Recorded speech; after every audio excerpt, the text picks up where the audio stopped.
Hello, I'm Ken Fobb. This is NewsNet, Baton Rouge. Grab a tea or coffee as I go over with you headlines and news from our local area and region. There was a packed house of people to speak out against a proposed subdivision near the Sherwood Forest community in Baton Rouge. Sherwood Forest residents are speaking out against a proposed 280-lot subdivision that will be built on the site of the old Sherwood Forest Country Club golf course. Generally, they say, they are very concerned this will lead to flooding, traffic problems, and that it will reduce the value of their property.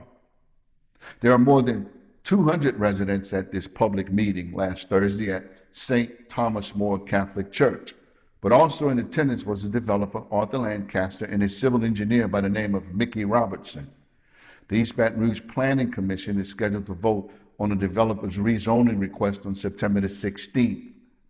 A majority of Sherwood Forest residents in attendance said their properties have already flooded in August of 2016, and they're concerned about this new subdivision leading to future floodings. So I will keep you posted with new developments as they arise. Keep watching. In Plaquemine, Louisiana, state police had to arrest a man after he was involved in a deadly two-car crash on Saturday night. According to an investigation, 41-year-old Roger Bergalia and his passenger were traveling eastbound on Louisiana Highway 77 in a 2002 Chevrolet Silverado.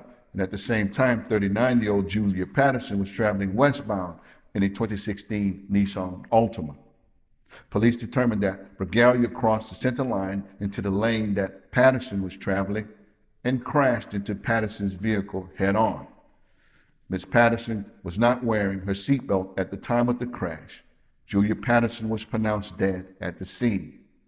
Police say Bergalia and his passenger were also not wearing seatbelts, but they only sustained moderate injuries and were transported to a local hospital. Investigators do not believe Julia Patterson was impaired at the time of the crash, but they do suspect Roger Bergalia was impaired. Therefore, after being released from the hospital, state troopers arrested Roger Bergalia and booked him into the Iberville Parish Jail on charges of DWI and vehicular homicide. In the parish of Point Capee, one person died and another person was seriously injured in a house fire. Firefighters were called to the 9800 block of Island Road located in Ventress, Louisiana around 2:30 a.m. Friday morning. After putting out the fire, firefighters found the body of a 75-year-old homeowner.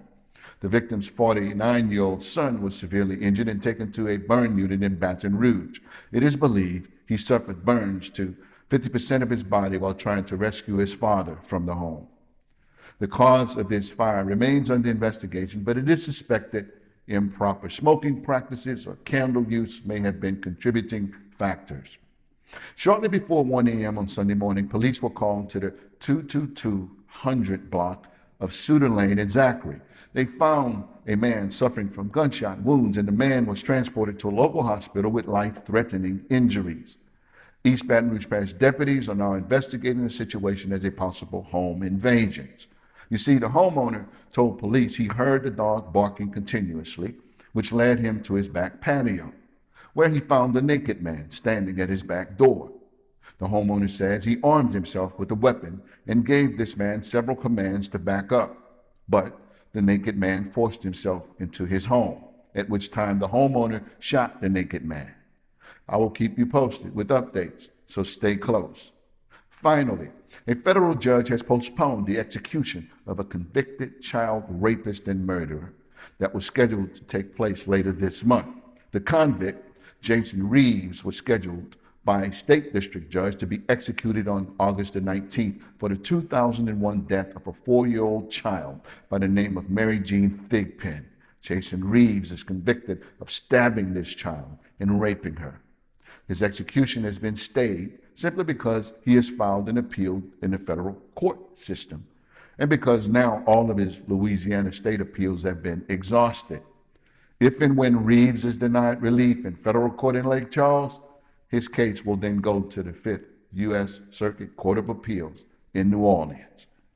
These have been headlines and news from our local area and region. I'm yours truly, Ken Fobb. I'll see you next time right here on NewsNet, Baton Rouge.